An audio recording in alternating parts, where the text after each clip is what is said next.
नमस्कार, बहुत स्वागत है आपका डेली 24 भारत में। मैं हूं आपके साथ अनीता शर्मा। बांग्लादेश में एक बार फिर से भीड़ ने हिंदू युवक को पीट पीट कर मार डाला है।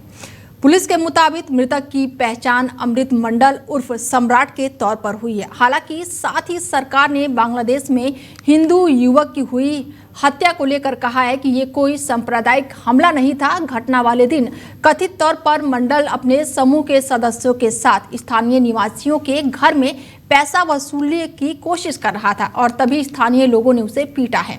सूचना मिलने के बाद से हालांकि पुलिस मौके पर पहुंची और गंभीर हालत में मंडल को बचाया गया और इसी के बाद से पुलिस अस्पताल में उसको भर्ती कराया गया और इसके बाद से इस मामले को लेकर अंतरिम सरकार ने अब बयान जारी कर दिया है। अंतरिम सरकार ने कहा है कि पुलिस की ओर से दी गई जानकारी और प्रारंभिक जांच से ये साफ होता है कि ये किसी भी तौर से सांप्रदायिक रूप से प्रेरित हमला नहीं है और ये वसूली और आतंकवादी गतिविधियों से जुड़ा हुआ है। प्रेस नोट के अनुसार बांग्लादेश पुलिस ने सम्राट के सहयोगी सलीम को एक विदेशी पिस्तौल और एक पाइप गन के साथ गिरफ्तार किया है। तो वहीं प्रेस नोट में कई तरह की बातें कही गई है। सरकार ने अत्यंत चिंता के साथ ये भी संज्ञान लिया है कि एक खास वर्ग ने मारे गए व्यक्ति की धार्मिक पहचान को उभारने और इसे सांप्रदायिक हमला बताया है।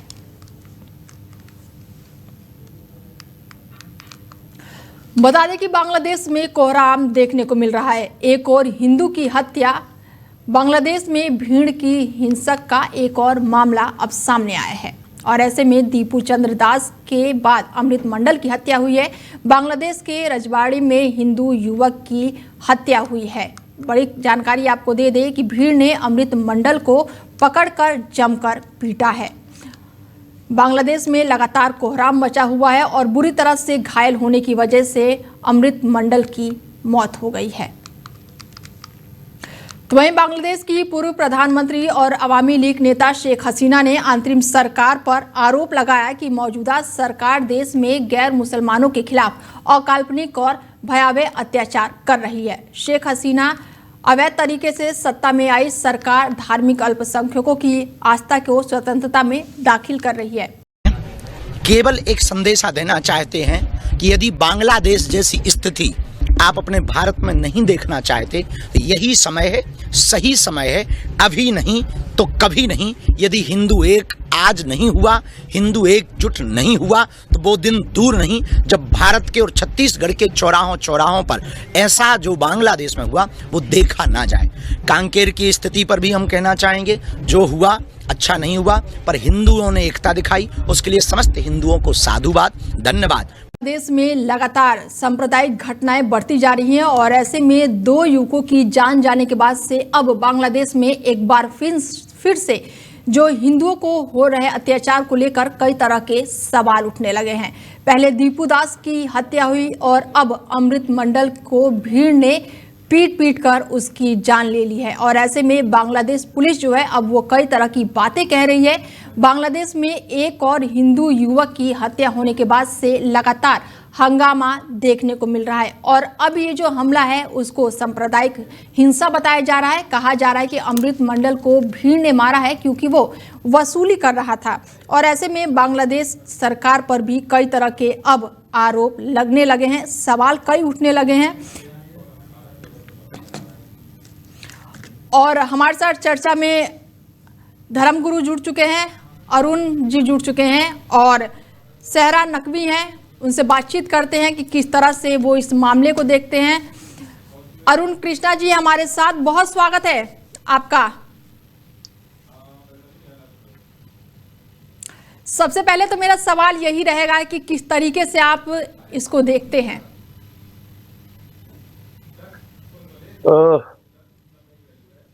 आप बस इतना भगवान से धन्य मनाइए कि आज ये सोशल मीडिया का समय है और जिसके कारण एक हत्या भी यदि किसी देश में अल्पसंख्यक विशेषता हिंदुओं के खिलाफ, हिंदुओं के विरुद्ध होती है तो आज सोशल मीडिया के कारण वो हमारे पास वो सारी घटनाएं पहुंच जाती हैं। आप कल्पना कीजिए, जिस देश में, देश तो नहीं बोलूंगा, एक आतंकवादी मुल्क है, ये इंदिरा गांधी का पाप है जिस पाप को हम भुगत रहे हैं। इंदिरा गांधी ने 3 लाख सैनिकों को मरवा के, सिखों हिंदुओं को मरवा के, क्योंकि मुसलमान तो सेना में आते ही नहीं है, इक्के दुक्के कहीं आ जाते हैं, एक दो लोग आ जाते हैं, नहीं तो सारे हिंदू सिख मरते हैं। तो ये इंदिरा गांधी का पाप है जिसको हम भुगत रहे हैं। 1971 में जिसको बड़ी बड़ी डींगे मारती थी इंदिरा गांधी और गांधी परिवार कि हमने 71 का युद्ध किया, 71 का युद्ध नहीं किया, 3 लाख सैनिकों को मरवा डाला इंदिरा गांधी ने। और उसमें मिला क्या? एक और आतंकवादी मुल्क, एक और ऐसा मुल्क जिस सांप को भारत सरकार पिछले 50 सालों से पालती आ रही है, 50 वर्षों से पालते हुए उस गद्दार कौम को आज आपके सामने है। 20% हिंदू वहां थे, आज काट मार के, मैंने क्या कहा पहले ही शब्द में कि सोशल मीडिया के कारण आपको पता चल रहा है कि वहां पर दीपू मारा जा रहा है या किसी बच्ची का बलात्कार हो रहा है। और आपको एक बात और बताऊं, बहुत सारे जिहादी ये बोलते हैं जी, दलितों के बारे में बड़े शब्द बोलते हैं, दलितों का बड़ा पक्षधर बनने का बड़ा एक ढोंग करते हैं। तो बता दूं, बस बांग्लादेश के अंदर 87% जो लोग यहां से विभाजित होकर रह गए थे, वो 87% प्लस दलित हिंदू हैं, 87%। उसमें दीपू चंद बच्चा भी था। तो ये हमें समझना पड़ेगा कि ये दो विचारधाराओं की लड़ाई है। एक विचारधारा क्या कहती है? हमारे वेद कहते हैं मितश्चमा चक्षुषा सर्वाणि भूतानि समीक्षन्ताम, मितश्चाहम चक्षुषा सर्वाणि भूतानि समीक्षे मृतस्य चक्षुषा समीक्षामहे। और शास्त्र कहते हैं दया सर्वभूतेषु, सभी प्राणियों पे दया करो। और पहला वेदों का श्लोक जो मैंने मंत्र बोला उसमें क्या कहा गया? सभी प्राणु जीव जंतु सबका सम्मान करो, सबके सह अस्तित्व की सम्मान करो, सबको जीने का अधिकार है, सभी प्राणियों को सुरक्षित रहने का अधिकार है, सबको इस पर्यावरण में, प्रकृति में, परम पिता भगवान ब्रह्म के बनाए इस संसार में सबको जीने का बराबर अधिकार है। उसके उलट कुरान क्या कहती है? कुरान कहती है 9.5 में कि जो मूर्ति की पूजा करेगा वो जहन्नुम जाएगा। और इनके जो वो 40 दिन आते हैं जिसको ये बड़ा पाक बोलते हैं, पाक मुकद्दस, रमजान के दिनों में जब रमजान के पाक मुकद्दस दिन बीत जाएं तो काफिर मुशरिकों को जहां पाओ इनका कत्ल करो। या तो ये तौबा कर लें, कह दे कि आज से हम राम को नहीं मानेंगे, कृष्ण को नहीं मानेंगे, हम इस जगत पिता को नहीं मानेंगे, जिस परम ब्रह्म ने, जिसका एक नाम महादेव भी है, उसको नहीं मानेंगे। हम केवल इनके 1300 साल पहले जो अल्लाह आए 1300 साल पहले उनको मानेंगे। तो आप बच जाओगे। जैसे ही आप बोलोगे कि राम और कृष्ण हैं जो 10 लाख वर्ष पहले जिनका प्राकट्य हुआ, और महादेव हैं, वैसे ही आप वाजिबे कत्ल बन जाते हो। जब ये विचारधारा छोटे छोटे बच्चों को मदरसों में पढ़ाई जाए। अरुण जी कि हिंदू जो है वो खतरे में है। हिंदू खतरे में नहीं है, मानवता खतरे में है। मैं इसलिए कह रहा हूं हिंदू खतरे में नहीं है। जिस दिन हिंदू जागेगा, इन सपोलों का सर हम कुचलते आए फिर कुचलेंगे। अभी बहुत सारा एक बड़ा भाग हिंदुओं का भी नींद में सो रहा है सेकुलरिज्म के, लेकिन जब वो पूरी तरह जागेंगे, जब उनके घरों पे चोट होगी, तब समझ में आएंगे कि ये युद्ध एक मानव और राक्षस के बीच का है। बिल्कुल। तो ऐसे में क्या कह सकते हैं कि अब बांग्लादेश भी पाकिस्तान की राह पर चलने लगा है? देखिए, मुसलमान, मैं अपनी निडरता, अपने स्पष्ट वादिता के लिए जाना जाता हूं और स्पष्ट बोलता हूं। मुसलमान चाहे पाकिस्तान का हो, मुसलमान चाहे भारत का हो, मुसलमान चाहे हमास का हो, आईसिस का हो, चाहे वो बांग्लादेश का हो, मुसलमान होता है। एक ही मानसिकता, एक ही किताब, एक ही मदरसा, एक ही कुरान, सब एक जैसी पढ़ाई करते हैं। इसीलिए मुसलमान कहते हैं तेरा मेरा रिश्ता क्या, ला इलाहा इल्लल्लाह। हम सारे क्या हैं? तेरा मेरा क्या रिश्ता है? दुनिया के किसी कोने में मुसलमान होगा, वो कहेगा हम सब एक हैं। तो वो आईसिस में भी मुसलमान है, वो अफगान के भी मुसलमान है, जहां से सिख भाई अपने सिर पे गुरु ग्रंथ लेके अंतिम परिवार भागा, क्योंकि उनकी 9 साल की बच्ची को जबरन बलात्कार करके उसको मुसलमान बनाने का प्रयास हो रहा था और एक बुड्ढे से शादी कराने का प्रयास हो रहा था अफगान में। वहां से हमारे सिख भाई भाग के आए। तो ये मत सोचिए कि बांग्लादेश का मुसलमान, पाकिस्तान का मुसलमान, भारत का मुसलमान अलग है, ये सारे एक हैं। बिल्कुल, मतलब कि आपने इतनी सारी चीजें मुझे बता दी कि हर जगह के मुसलमान एक ही है, यानी कि कट्टर मुस्लिम है। आपके ऑफिस में बैठा मुसलमान भी वही है। हाँ, हमारे ऑफिस में तो है। वो भी वही है। बस मैं बताता हूं, इनके बीच में वर्गीकरण है। एक जो बम फाड़ के मरेगा अपने कमर पे, वो अलग होगा। एक जो आतंकवादियों को कानूनी सहायता देगा, मदनी जैसा आतंकवादी, वो अलग है। एक जो टीवी चैनल पे आके मेरे जैसे लोगों को गाली बकेगा, ये नफरत फैला रहे हैं, ये बीजेपी है, ये सरकार है, ये नीवी गोदी मीडिया है, ये अलग है। और मुल्ला जो मदरसों में पढ़ा रहा है कि जाओ दिवाली शैतान, होली शैतान, काफिर शैतान, जाओ पत्थर मारो। तो ये इनका एक इकोसिस्टम है। अच्छा, कुछ क्या है, कुछ मौन हो जाएंगे, बोलेंगे नहीं नहीं मजहब नहीं सिखाता आपस में बैर रखना। वो नौटंकी बात सबसे खतरनाक है, क्योंकि वो हिंदुओं को भ्रमित कर देते हैं। ऐसे में अरुण जी, आपको रोकना चाहूंगी कि जब अगर हम बात करें कि नवरात्रि चल रही है तो ये पुष्प वर्षा कर लेते हैं। उत्तराखंड अगर हम जाते हैं, अगर मैं भारत की बात कर लूं, बांग्लादेश तो अभी छोड़ रही हूं मैं, वहां पर भी आएंगे, तो क्या ये आप दिखावटी बोल सकते हैं इसको? अच्छा, एक बात बताइए, किसी भी मुसलमान के लिए उसकी कुरान बड़ी है या फूल वर्षा बड़ी है? आप बताइए, पहले आपसे पूछ रहा हूं। नहीं, मैं तो जवाब नहीं दे पाऊंगी, क्योंकि आप ज्यादा ज्ञानी है मुझसे धर्म के मामले में। तभी किसी भी मुस्लिम के लिए उसकी कुरान बड़ी है, संविधान से बड़ी है। ठीक है, कई एक नाजिम हाजिम करके एक आता है जिहादी चैनल पे, उसने कह दिया कि पूरी दुनिया में कुरान नाफिज हो जाए। अभी चैनलों पे आता है, सारे राष्ट्रीय चैनल बुलाते हैं।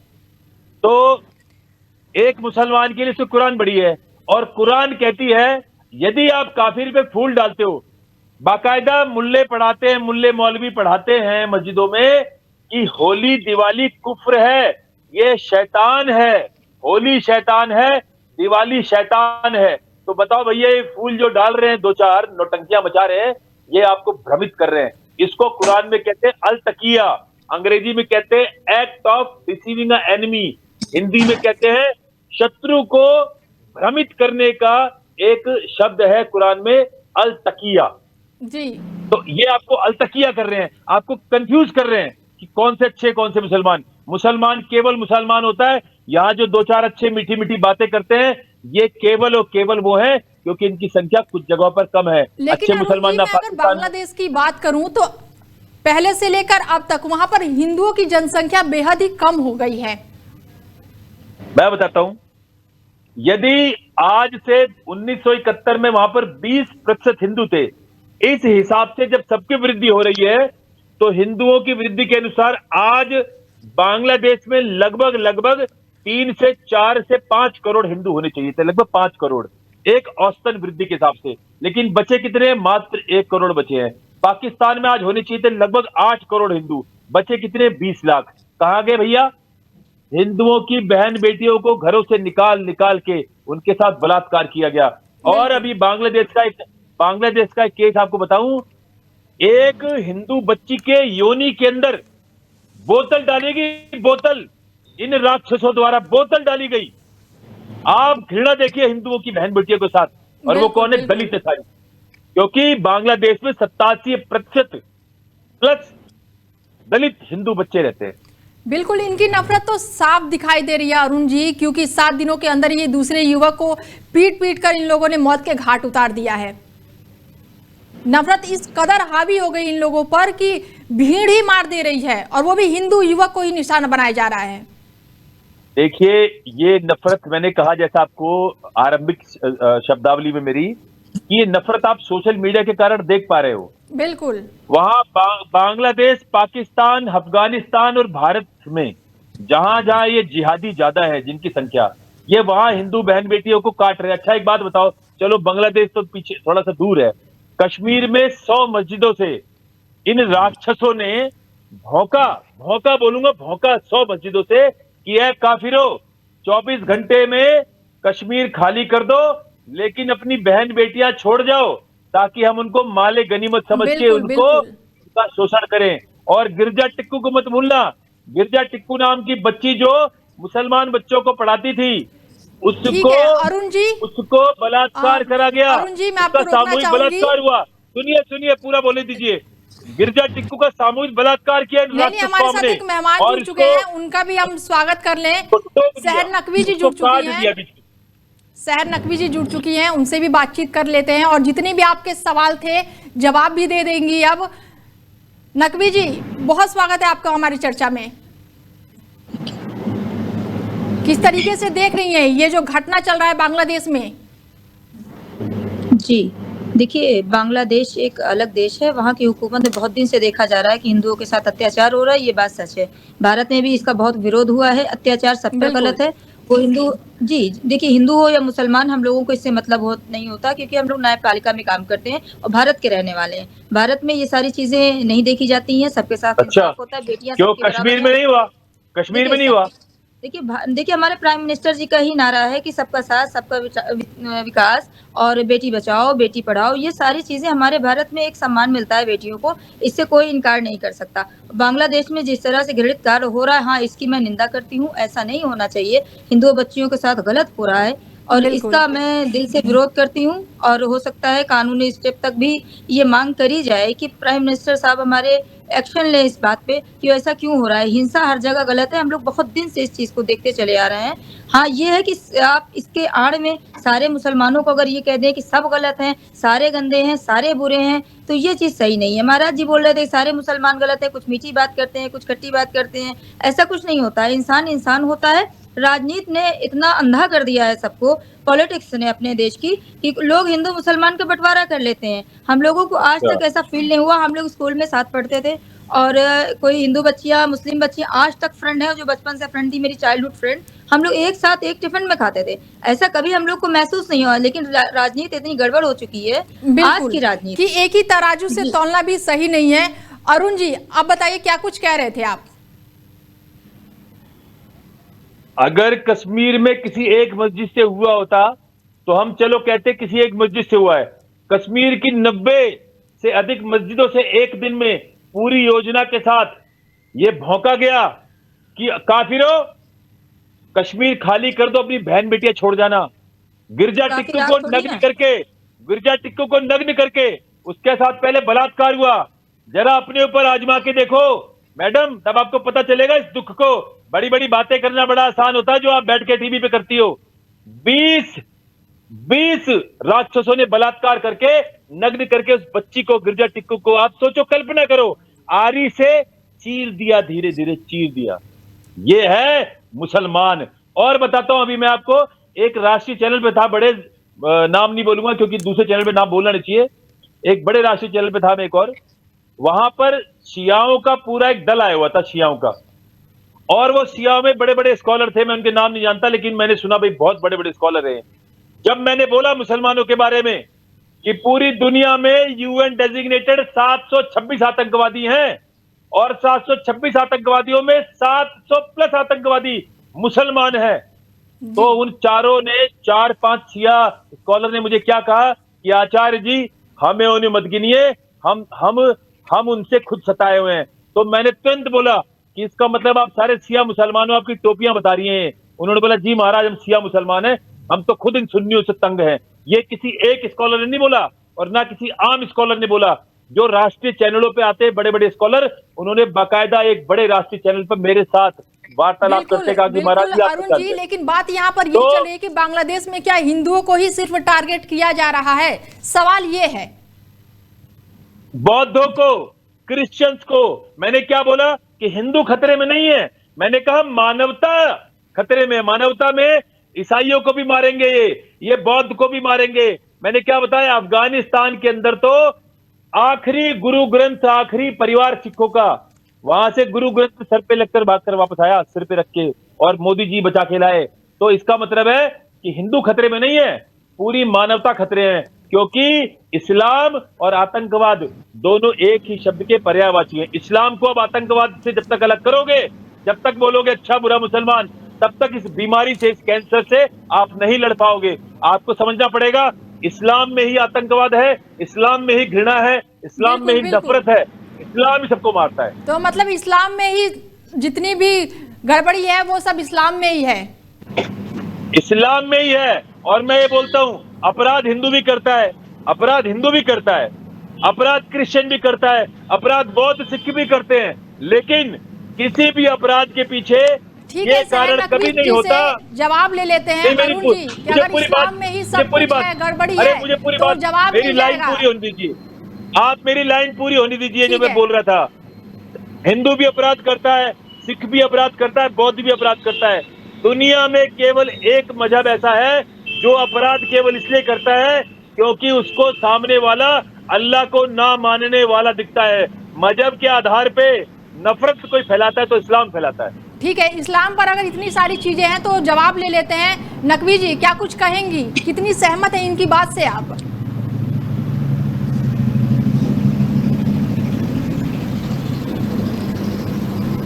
सहर नकवी जी, मेरी आवाज आप तक पहुंच रही है? मेरी आवाज म्यूट हो गई, आवाज आपकी नहीं आ रही उधर से। नहीं, आपकी आवाज आ रही है, प्रॉपर क्लियर आ रही है मुझे। मेरी आवाज आपको सुनाई दे रही है? आवाज नहीं आ रही है चैनल की। पीसीआर जरा चेक कीजिए। ठीक है, गुरुजी हैं, हम गुरुजी से बातचीत करते हैं कि इस्लाम में अगर इतनी सारी चीजें हैं और यहाँ पर तो कहा जाता है कि सभी एक दूसरे के लिए ही है, मिलकर काम कर रहे हैं, भाई भाई हैं, तो उसको किस लिहाज से देखते हैं? इस्लाम और कोई दूसरा धर्म विचारधारा कभी एक नहीं हो सकते। आपको अपनी आंखों पे पट्टी बांध के मूर्ख बनना है तो मूर्ख बनते रहिए। आप कहते रहिए इस्लाम हिंदू मुस्लिम भाईचारा, मुसलमान ईसाई भाईचारा, मुसलमान सिख भाईचारा, कहते रहिए। अगर आपके मुंह पे लिखा हुआ है माथे पे कि हम मूर्ख हैं, हम काफिर हैं, हम मूर्ख हैं, तो आप मूर्ख बनते रहिए। लेकिन सहर नकवी जी, सच्चाई क्या ये कुछ है। कहेंगी? मेरी आवाज आ रही है आपको? चलिए, सहर नकवी जी से हमारा संपर्क टूट चुका है। चर्चा में जुड़ने के लिए बहुत शुक्रिया। अरुण जी, आपका भी बहुत शुक्रिया चर्चा में जुड़ने के लिए। बता दें कि बांग्लादेश में एक बार फिर से हिंदू युवक की हत्या होने के बाद से मामला जो है वो पूरी तरह से गंभीर हो चुका है और ऐसे में 7 दिन में ये दूसरी हत्या है क्योंकि भीड़ ने पीट कर जान ले ली है। फिलहाल इस खास चर्चा में मेरे साथ इतना ही। बने रहिए आप हमारे साथ और देखते रहिए डेली 24 भारत। नमस्कार।